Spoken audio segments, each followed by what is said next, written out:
بسم اللہ الرحمن الرحیم۔ عاشورہ کے روزے کی کیا فضیلت ہے، چلتے ہیں احادیث شریف میں۔ تو سب سے پہلے حضرت ابو ہریرہ رضی اللہ تعالی عنہ سے روایت ہے، صحیح مسلم حدیث نمبر 2755 میں اللہ کے نبی نے فرمایا کہ رمضان کے بعد افضل ترین روزے اللہ تعالیٰ کے مہینے محرم کے روزے ہیں۔ اس سے کتنی زیادہ فضیلت معلوم ہوتی ہے کہ عاشورہ کے دن روزہ رکھنا کتنا ہی زیادہ اہم ہے۔ اسی طریقے سے صحیح مسلم حدیث نمبر 2747 میں حضرت ابو ہریرہ رضی اللہ تعالیٰ عنہ سے روایت ہے کہ آپ صلی اللہ علیہ وسلم سے عاشورہ کے روزے کے متعلق پوچھا گیا کہ اس کی کیا فضیلت ہے، رکھیں یا نہ رکھیں۔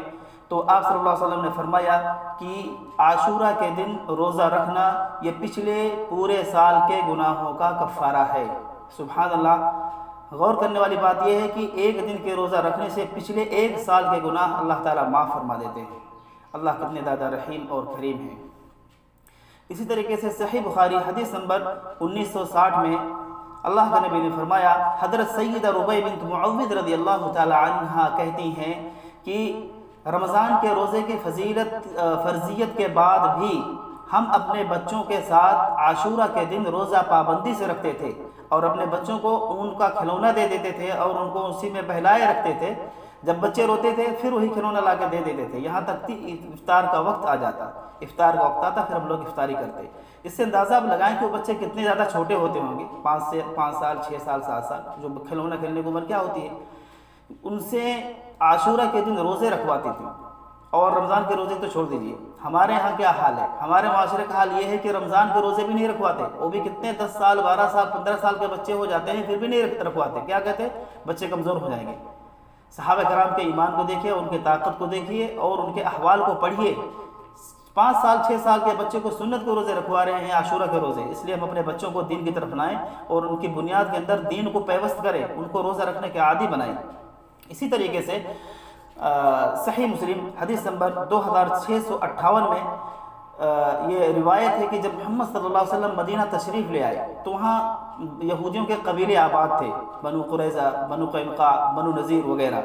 تو جب دیکھا کہ عاشورہ کے دن یہودی لوگ روزہ رکھتے ہیں تو اس پر اللہ کے نبی گئے اور یہودیوں سے پوچھا کہ تم اس دن روزہ کیوں رکھتے ہو؟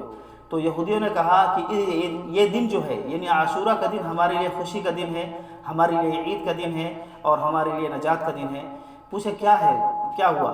بولے اسی دن اللہ تعالیٰ نے موسیٰ اور ان کی قوم کو نجات دی تھی، اس لیے یہ عظمت والا دن ہے، اور اسی دن اللہ تعالیٰ نے فرعون اور اس کے قوم کو غرق کیا تھا، اس لیے یہ نجات والا دن ہے۔ تو موسیٰ علیہ السلام نے اس دن شکرانے کے طور پر روزہ رکھا تھا، اس لیے ہم بھی آج بھی ہم روزہ رکھتے ہیں۔ تو اللہ کے نبی نے فرمایا کہ تمہاری جو نسبت موسیٰ سے ہے نا، اس سے کہیں زیادہ ہماری نسبت ہے موسیٰ سے، اس لیے ہم بھی آج سے عاشورہ کے دن روزہ رکھیں گے، اور صحابہ کرام کو حکم دیا تم بھی عاشورہ کے دن روزہ رکھو۔ لیکن ایک چیز وہاں پر فرما دے کہ تم یہودیوں کی مخالفت کرو، 10 دن کا صرف روزہ نہ رکھو تنہا، 9 محرم کے روزے کو 10 کے ساتھ ملا کر رکھیں، یا 11 محرم کے روزے کو 10 کے ساتھ ملا کر رکھیں۔